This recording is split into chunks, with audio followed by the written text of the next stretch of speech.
Ini orang enak-enak nyanyi itu begadang ya malah mati juga bisa. Siapa itu? Ada. Itu enak-enak begadang terus mati ada.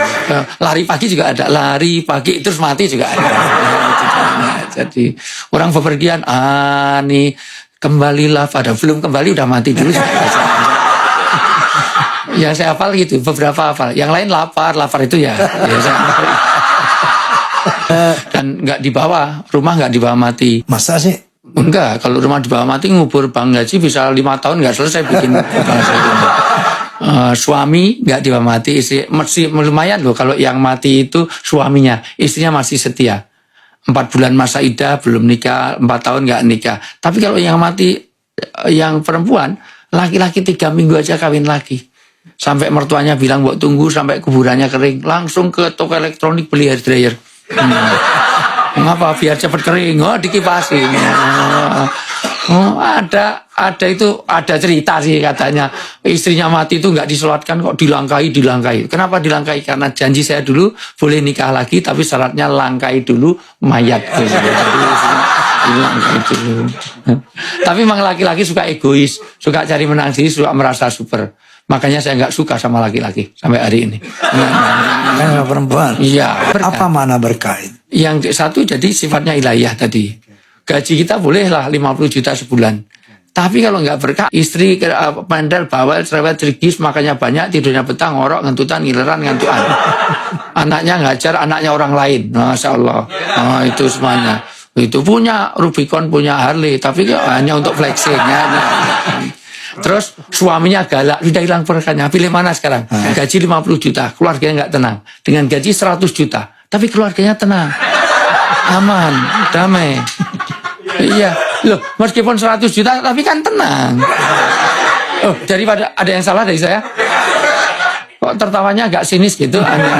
Jadi berkah itu satu. Jadi satu, berkah disebut berkah kalau berkaitan dengan Allah. 2, berkah itu tidak bisa dilihat tapi bisa dirasakan. Anak muda dinasihati itu berkah loh. Istri membawa sakinah mawaddah rahmah itu berkah loh. Gaji nggak banyak tapi mencukupi berkah. Sudah gajinya banyak, sudah kepala bea cukai lagi itu. Tapi waktu pajak lagi atau apa siapalah itu. Sudah itu. Tapi kalau merasa kurang terus mengambil uang sana ambil sini berarti dia tidak berkah. Dan yang ketiga, berkah itu unmeasurable, tidak bisa diukur. Jadi nggak bisa Bang Haji dapat 2 ton, saya hanya 2 kilo, nggak bisa. Dan yang paling penting berkah itu adalah ziyadatul khair. Ketika kita bertambah kebaikan kita. Ketika kita menjadi suami lebih baik, menjadi istri lebih baik, menjadi anak lebih baik, menjadi orang tua lebih baik, itulah berkah. Maka kalau tidak begitu namanya istidraj. Orang itu kalau jatuh hanya 2 anak tangga masih oke. Tapi kalau di puncak tangga jatuh udah billahi taufik walhidayah. Mending kalau langsung mati enggak, hidup enggak.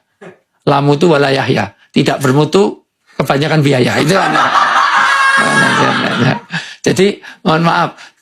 Kalau orang masih kopral jatuh nggak apa, tapi kalau udah irjen, sambal balado, irjen sambal balado misalnya itu, ya irisan jengkol sambal balado, nah itu irjen sambal balado misalnya gitu,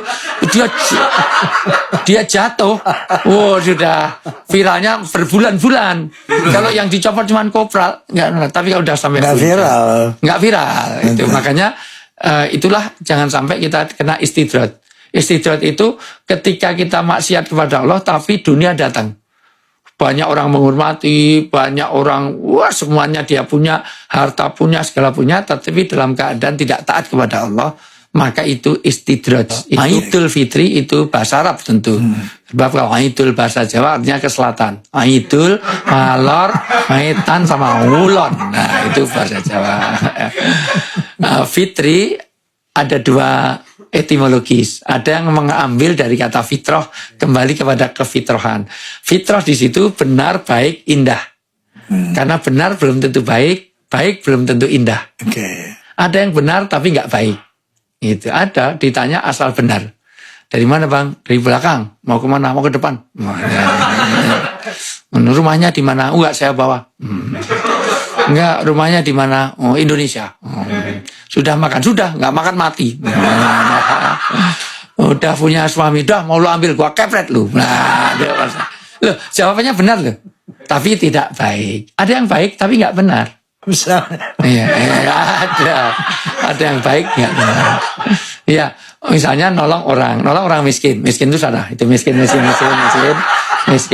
Tapi ngambil miliknya orang kaya. Iya, enggak.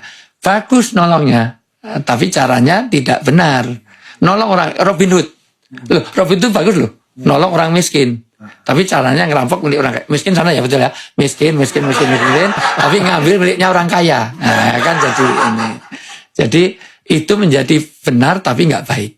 Nah, banyak yang benar tapi nggak baik dan banyak yang baik tapi nggak benar. Dan yang ketiga indah. Nah, maka perlu keindahan. Ngimami sholat tidak hanya benar baik. Bismillahirrahmanirrahim. Alhamdulillahirrahmanirrahim. Rahmanirrahim. Bentak-bentak THR nggak turun kurang ajar. Salah. Itu ya nggak bisa. Tapi walaupun benar juga harus, walaupun indah harus benar. Mentang-mentang teman-teman suneta forsa ngimam diiringi musik. Oh, tung tak dandung dan tung tak tung. Maka saya senang dengan suneta karena membawakan kebenaran, kebaikan dengan keindahan. Nah, itu artinya misalnya pesan supaya tidak begadang tapi dengan keindahan. Dan ternyata ta'asir fil qalb, mengesan di hati. Begadang jangan begadang kalau tiada artinya. Kalau ini kan ada artinya, ya, ada perlunya, ya. Ada perlunya dan ada uangnya juga. Ada kita adanya. Maka kebaikan, keindahan dan juga kebenaran. Tapi ada yang mengatakan bahwa fitri dari kata iftar, buka. Maka di 1 Syawal dilarang, di 1 Syawal itu dilarang berpuasa. Karena itu haram makan seluruh dunia. Tidak boleh ada sampai orang miskin atau orang yang nggak mampu sampai nggak makan. Nah, maka keterlaluan kalau bahasa saya terlalu itu semuanya.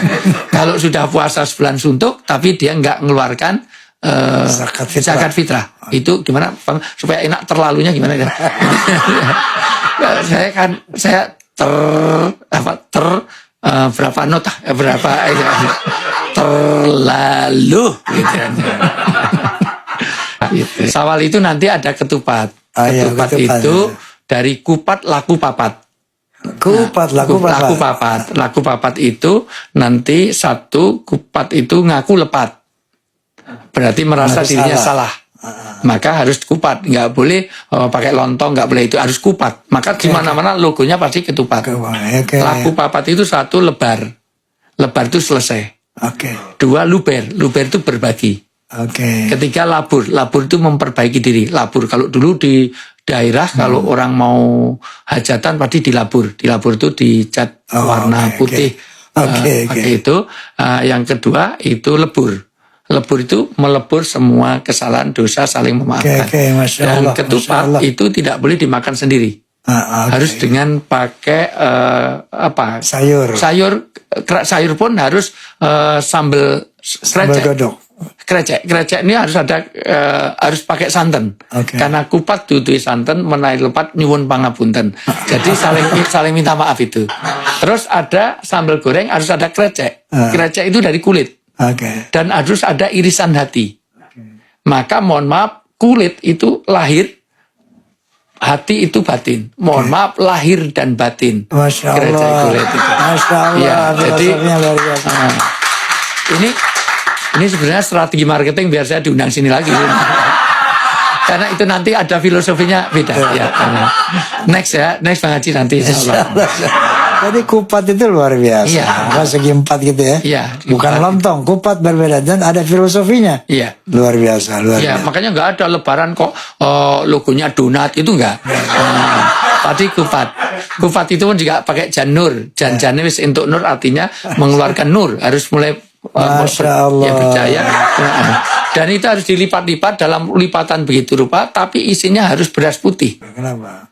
Karena untuk memutihkan hati dalamnya. Jadi nggak boleh dikasih ketan hitam, jadi bukan ketupat. Masya Allah. Filosofi yang luar biasa. Jadi kita bukan anti budaya ya, karena itu simbolisasi pelajaran dari orang-orang dulu itu. Masya Allah. Tapi nggak mungkin saya terangkan sekali, paling 3-4 kali pertemuan. Itu. Paham ya, Dil? Paham.